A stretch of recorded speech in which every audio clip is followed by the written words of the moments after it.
Reports from beyond the stars. Captain Johanna Lake reporting in, she says, snapping a salute for all the cameras and representatives to see. She had finally arrived. Faster than expected, too. The maintained momentum from the axiom lanes had cut the trip nearly in half from the edge of cruel space to Earth, which was something of a relief. The low gravity of the rotational sections of the Lance 03, rename pending, had been frustrating to deal with. She felt as if she were 200 pounds overweight in normal gravity. But that was something she could easily deal with and had in fact enjoyed her first, rather brutal, exercise session in full gravity after months in low gravity. Her crew were all dealing with things in their own way when their home nations had recalled them for debriefing. They had given the prepared reports and massive information dumps, and now it was her job to answer lingering questions, which she very much believed would be unending circles easily summarized as, yes, we're serious. The galaxy is really like that. No, this is not a prank. No, someone has not slipped you pornography. She had spent much of her free moments on the trip back preparing for this. All of you have had time to read the information dockets, study the sheer amount of documents and information we've recovered, and the numerous notes and remarks from the intelligence division of the Dauntless and its field agents out among the galaxy. I am more than happy to clarify the enormous number of questions you no doubt have. Unfortunately, my own dealings with alien life and civilizations is limited, so there will be gaps in my knowledge. Captain Lake says to the assembly, and there is a massive wave of questions, nearly concussive in its force, as everyone wants to ask questions, and those that can't be heard over the din attempt to shout, and then to be heard shout all the harder. Captain Lake steps back from the podium and waits patiently for everyone to tire themselves out. If we're done shouting, perhaps we could have inquiries in a more organized manner? I understand there is a great deal of excitement, but do understand that many of those around you will have similar questions, if not the same ones. So please be patient, Captain Lake says calmly, and there's some deliberation among the representatives. After a short while, Representative Engel from Germany stands up. I apologize for jumping ahead, however, my nephew is one of the soldiers assigned to the dauntless Drake Engel. I am concerned with many of the things raised in this report, and am curious as to how the men and women we have sent out are dealing with the oddities and absurdities of the galaxy at large. Representative Engel, not only am I personally aware of what your nephew has been up to, but he is the envy of many men on the Dauntless. He, along with 9 others, have been hand-selected for a special mission that has granted him and the team he is part of control of a captured alien vessel that has been christened the Chain Breaker. They and he have obtained a bounty hunting license and have been making a fierce reputation for bringing in even the most dangerous targets in alive and ready for processing. The sheer competence and skill they've displayed on the field, coupled with a refusal to take bonuses, has caused them to become figures more akin to a folk tale or legend on the galactic scene. Really? Representative Engel states. There was so much information to sift through, I wasn't able to find much about him. I understand. We have brought back entire libraries worth of information.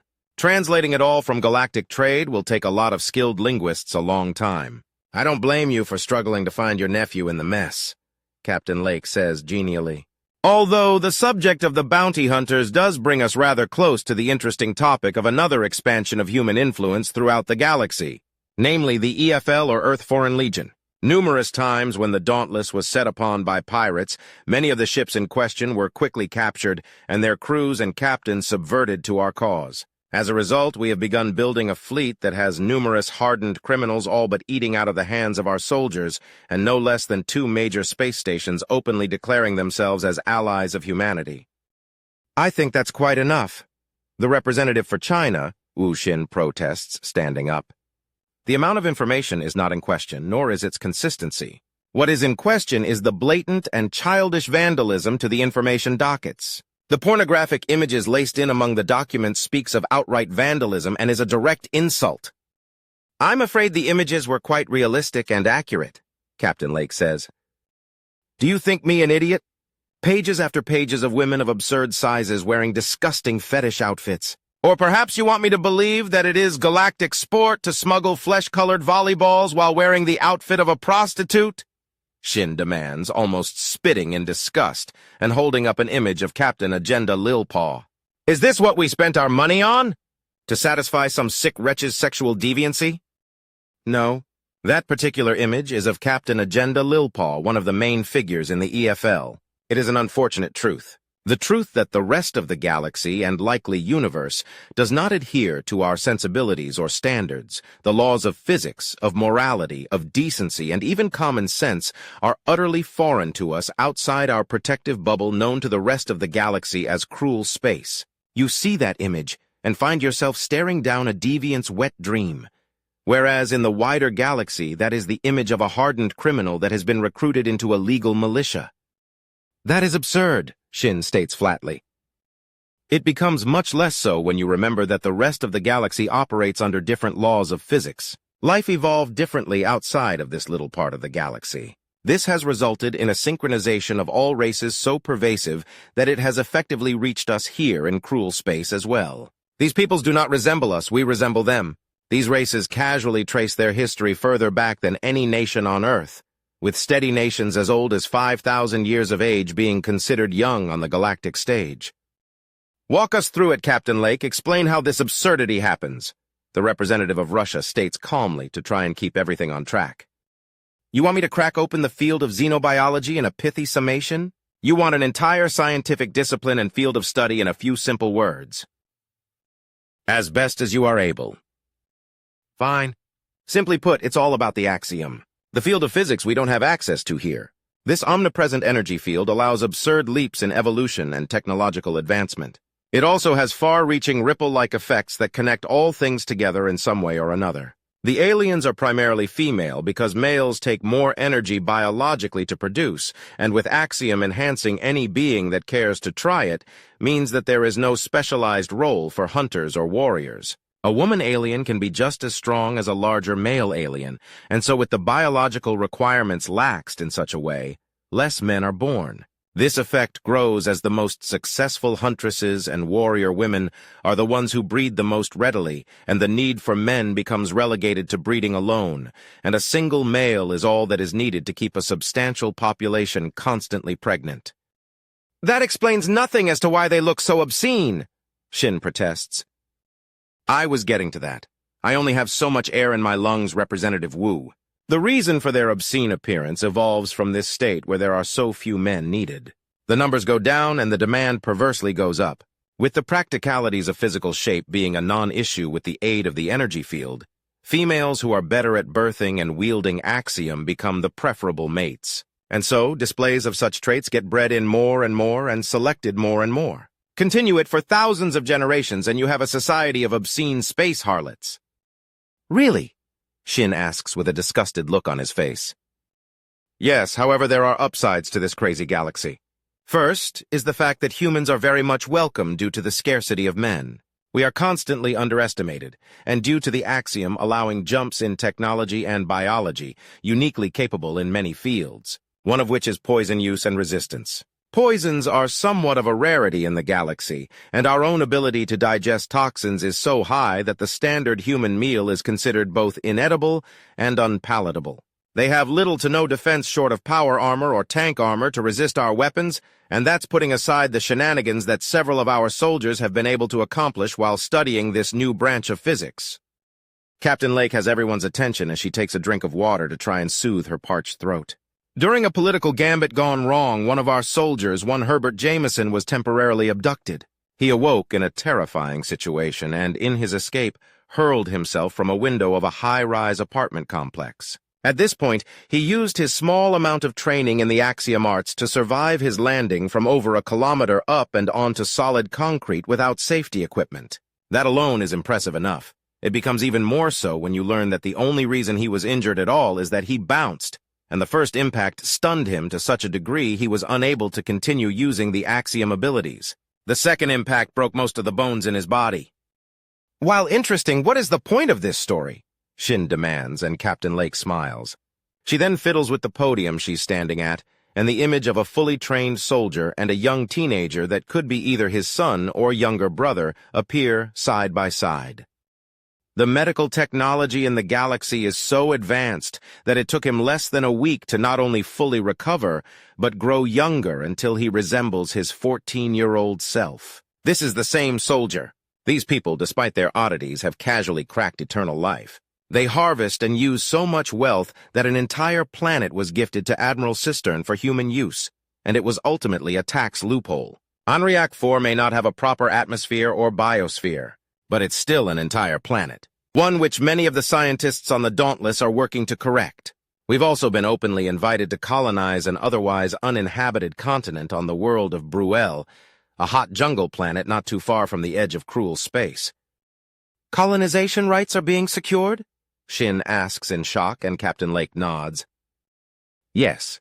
Unfortunately, the sheer size and population of the galaxy works both for and against us. There are a huge number of worlds just waiting to be claimed, but so many people looking to make those claims that it's effectively impossible to find someplace outside cruel space that humans can have all to ourselves. However, we effectively have the run of the galaxy inside cruel space. A mere half percentile of the galaxy, Shin remarks, and Captain Lake outright laughs. What do you find so amusing about that? The Lance series starships are literally the fastest vehicles humans have ever produced. It still took 2 months to cross half the distance, and that was with an obscenely fast running start, as it were. If we were to colonize a new world every 10 years in our part of the galaxy, it would take millennia to go through it all.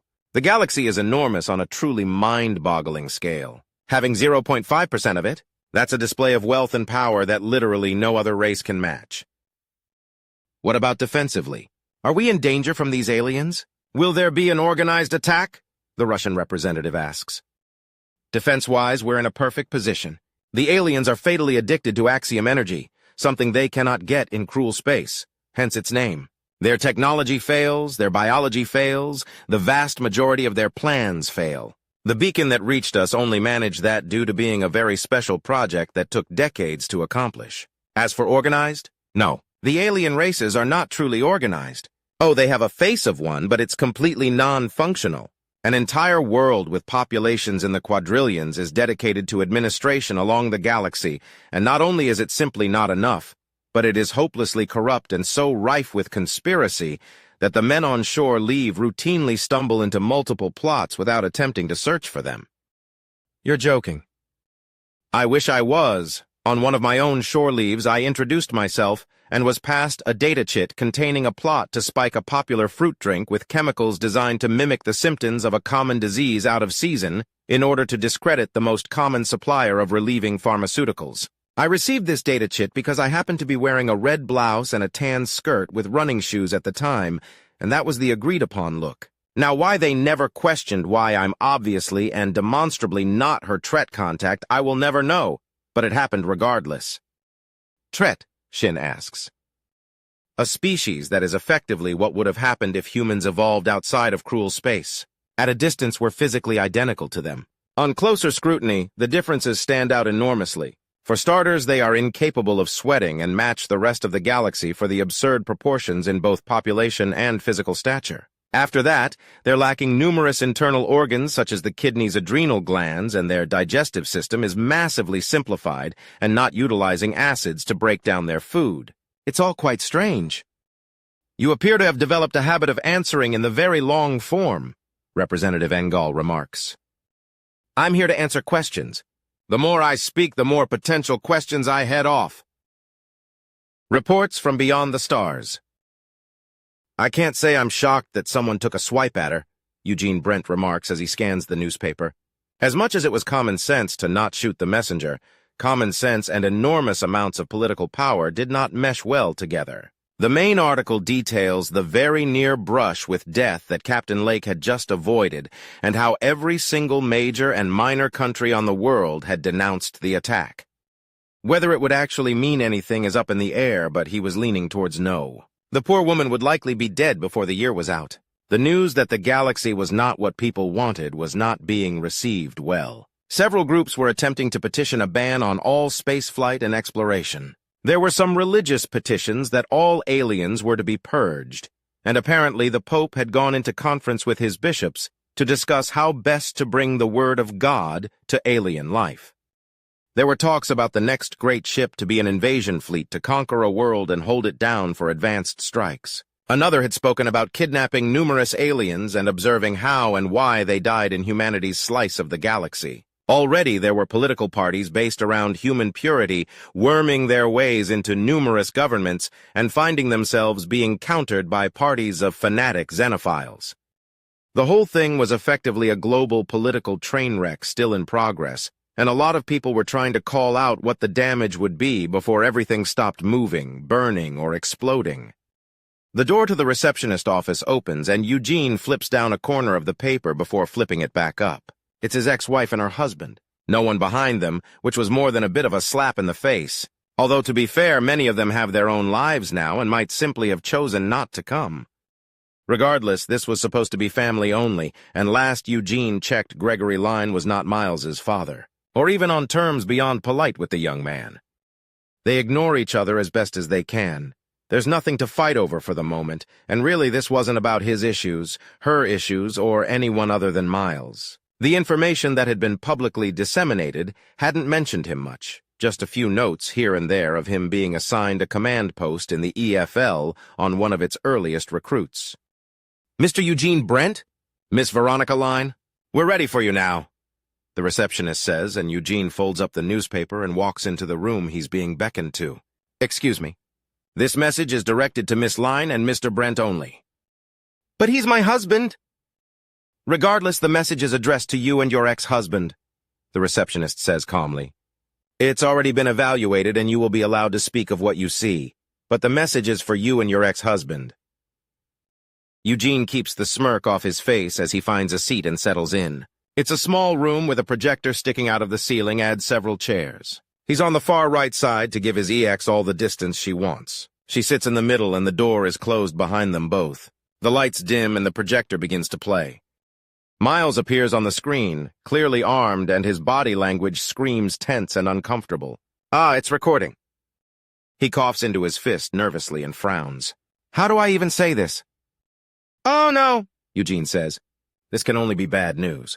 Then Miles gives himself a shake and looks directly into the camera. "The news is good and bad. I'm in excellent health. I'm doing amazing things, and to be honest, if you could have 7-year-old me read about everything he'd call me a superhero.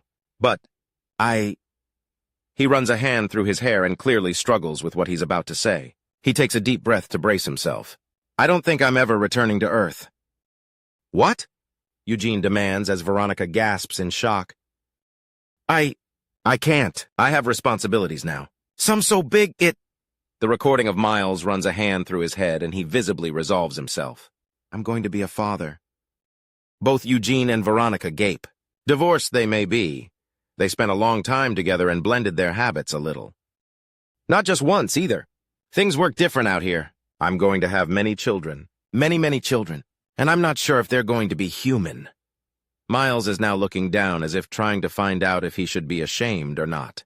I suppose this is both a farewell message and a bit of a confessional. Speaking now because I've got so much to do and will have to hold my peace. "Oh, Miles, you don't need forgiveness for this," Eugene says out loud. "Things are even more complicated and strange than you think. I'm not just going to be a father once, but many times. First run through, and I've got 10 children on the way." 10 children? What did he do, impregnate a brothel? Veronica asks, and Eugene chuckles. There are so many women out here compared to men that they just share their men with each other. I'm more or less married to 37 women, and they're the ones that think they're lucky, Miles says before chuckling. I have a harem, and they think they're the lucky ones. It's insane. Good Lord, Eugene says, shaking his head. And that's why I can't go back to Earth. If I have to choose between being a good son and a good father, I have to choose to be a good father. I'm going to have children. I have to put them first. Their mothers wouldn't survive 10 minutes without Axiom, and I don't know what will happen to the many daughters and few sons I'm going to have. Miles says, seemingly ranting to himself before giving a crooked grin to the camera. So, congratulations. You're going to be grandparents. Again. Although I think the fact it took me longer than my brothers will be made up by the fact that I'm going to be raising an outright swarm. Miles dissolves into silence for a moment before sighing. I'm sorry you had to learn this way. I'll try to send contacts, but things are moving so fast, shifting so rapidly, I don't know where I'll be in 3 days, let alone where I'll be in a year. This is a dangerous job. I'm on a warship that's frankly a pirate ship that can switch into a militia vessel.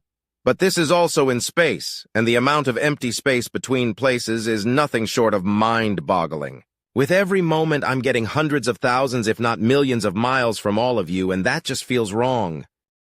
I feel like I've failed somewhere. Like I've screwed up, but I can't find out where. Shouldn't being unable to go to your homeland be a sign of failure? Isn't this— Miles is interrupted by a chime and looks to his left. Yes? He asks in that strange language that is galactic trade, and English subtitles appear at the bottom of the screen. You're sending that message to your home, right? I'd like to say a few things. A woman answers, and it's in the same language. I think we're about to meet one of his wives, Eugene remarks, even as Veronica leans forward in excitement. Certainly. I was going to be doing some editing to cut out the worst of the babbling, so captioning it shouldn't be hard, Miles says in captioned galactic trade, and Eugene's eyebrows go up at the implication that Miles had cut out some of the babbling. He hadn't noticed. Excellent, the mystery woman says, and there's the sound of a door opening with little clicking noises as she approaches. Then a head appears near the bottom of the image. It was as if someone had decided that a wolf needed to somehow be a woman as well, while still very clearly being a wolf. A gray wolf woman with a huge mane of blonde hair and numerous tiny white lines in her fur, to be precise. Then she stands up and up until she towers so far above Miles that he's entirely framed by the over-endowed wolf woman. Then she sits down behind him, and Miles steps around her to hug the alien woman from behind. Her smile is nothing short of dopey as she leans back into him. Darling, could you step out for a minute, please? There are some things I'd like to say to your parents. But I'm going to be editing this so they can understand the galactic trade we're speaking in. They don't know the language, Miles tells her, and she huffs. Well, so much for having a heart-to-heart with the in-laws, she says with a smile before nuzzling back into Miles, who smiles in response. You've raised a hell of a man. I've lived a long time. I have endured the worst that the galaxy can send out. I have seen my homeworld burn.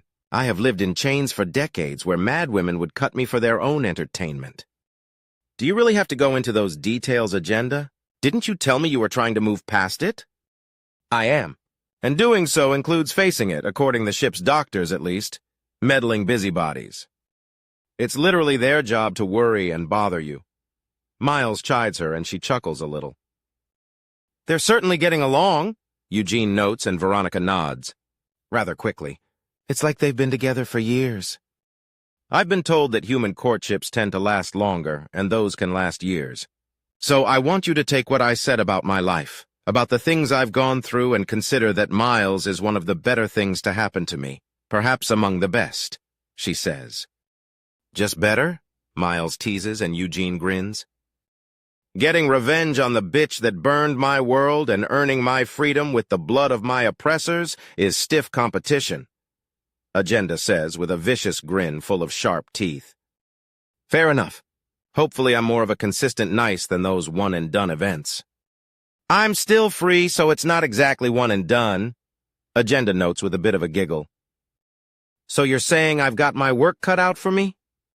Maybe, she teases him as he teased her. So I just wanted to say thank you. I'll be doing my best to take good care of him and keep him out of too much trouble. I'm the one who's going to get in trouble? Miss Pirate, may I remind you who kidnapped who? I put you in a safe, secure little room. You intimidated a mech pilot through her armor, used it to disable another mech, and then tried to peel her out of her own suit before vanishing into the bowels of the ship, only to reveal yourself in my quarters when you gave yourself priority access to everything. Yes, you're trouble, Agenda protests, and he chuckles before looking at the camera. To keep things clarified, Agenda and her girls were hired to take a swipe at the Dauntless and bring back as many humans as possible. They only got me, and I made them regret it. Only at the time. I'm quite thankful we got you now, Agenda says, and Miles chuckles. Heh! He looks right at the camera. I think I should leave all that in. It's a good introduction to you, Agenda. Showing off the first wife? Like I'm the prize? She asks with a very human quirk of the lips, and he nods. Don't you start spoiling me now, I'll come to expect it. Right, well, I have no idea how to end this properly. I fully intend to send more messages and hope that someday someone will join me up here in the stars, although it's likely to be more messages before anything else. Hopefully you'll be able to send a proper message and nothing weird happens. It's going to be most of a year between exchanges. Wow. I think we should end the message here on a more proper note. On the next communication, I'll give you all an introduction to all the girls your son is attached to. Who knows? He may have a proper 100 wives by then, Agenda says with a teasing smile. 100, dear God, Miles says in English before the video ends. Well, he's keeping busy. Eugene! What? I was worried he'd never settle down and find a girlfriend. The first part might not be showing up anytime soon, but he's certainly gotten himself a lot of woman. Don't be a pig, our son is not coming home. Because he's building a new one. He's doing the right thing, prioritizing his children over his parents. That's the smart move, the sensible one. I'm proud of him. Sure, I'm going to miss him, but I'm proud of him. But we might never see him again. Then we're just going to have to be content that he's living the best life possible, Eugene says, standing up and cracking his back before presenting the newspaper. He's millions of miles away from the bullshit here on Earth and surrounded by women who love him, and soon children as well. I count that as a win. His part said he walks out of the room with a smile. Excuse me, is there any way to get a copy of the message for myself? Putting on a DVD or something? It will take some time. There's all sorts of legal wrangling currently ongoing about the information from space. This should be harmless, though. Nothing in there is any kind of secret, the receptionist says, and Eugene nods. Wonderful. Can I get the number of who to contact to get this rolling?